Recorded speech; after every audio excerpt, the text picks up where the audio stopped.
चला आजपासून माझ्या घरी साफसफाईची सुरुवात झाली. आता तुम्ही म्हणाल की माझ्या घरी दिवाळी आली का? तर असं अजिबात नाही आहे. चला मी तुम्हाला पुढे सांगते. छान तयार वगैरे झाली सकाळी सकाळी. डोळ्याची हालत तुम्हाला दाखवते.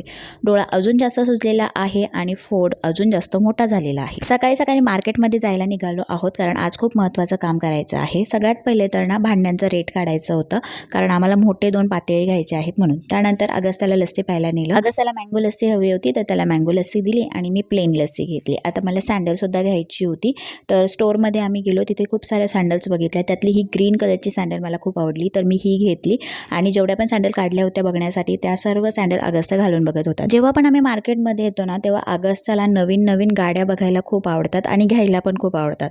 तर आज तो गाडी मागत होता पण त्याला समजावून सांगितलं तर त्याने गाडी नाही घेतली. त्यानंतर आम्ही पेंटच्या दुकानात आलो. हॉलमध्ये कलर लावायचा आहे तर तिथे आम्ही कलर वगैरे चेक केले तर आमचा जो नेहमीचा कलर आहे तोच आम्ही घेतला आणि मग निघालो. आता आम्ही आलेलो आहोत कलाकेंद्रामध्ये. आता कलाकेंद्रामध्ये तुम्ही समजून गेले असणार माझ्या घरी दरवर्षी माघ महिन्याच्या 2.5 दिवसाचे गणपती असतात तर त्याचीच ही तयारी चालू आहे सगळी.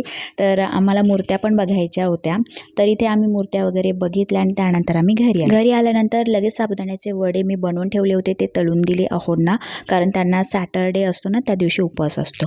आता ना 2 दिवस मी तुमच्यासोबत कोणताच व्लॉग नाही शेअर केला कारण तुम्ही माझा डोळा बघू शकता. इतकी हळद बेकार होती की मला काहीच करायची इच्छा नव्हती म्हणून मी 2 दिवस ना कोणताच व्लॉग नाही तुमच्यासोबत शेअर केला. दीदीने दुपारच्या जेवणामध्ये इडली आणि चटणी केली होती तर दुपारचं जेवण वगैरे केलं आणि त्यानंतर लगेच आम्ही भांडी काढायला घेतली. तर सर्व जे सामानाचे डबे होते ते खाली केले. भांडी वगैरे ट्रॉल्यांमधून बाहेर काढली आणि ही सर्व भांडी जी आहे ते अंगणामध्ये नेली. आता मी आणि सासूबाई दोघीच होतं तर आमच्या शेजारच्या ज्या ताई आहेत ना त्यांना सुद्धा आम्ही मदत करायला बोलवलं होतं. तर सर्व भांडी काढल्यानंतर त्यासुद्धा आम्हाला मदत करायला आलेल्या. तर फ्रेंड्स एका तासातच आम्ही सर्व जी भांडी आहेत ना ती घासून घेतली.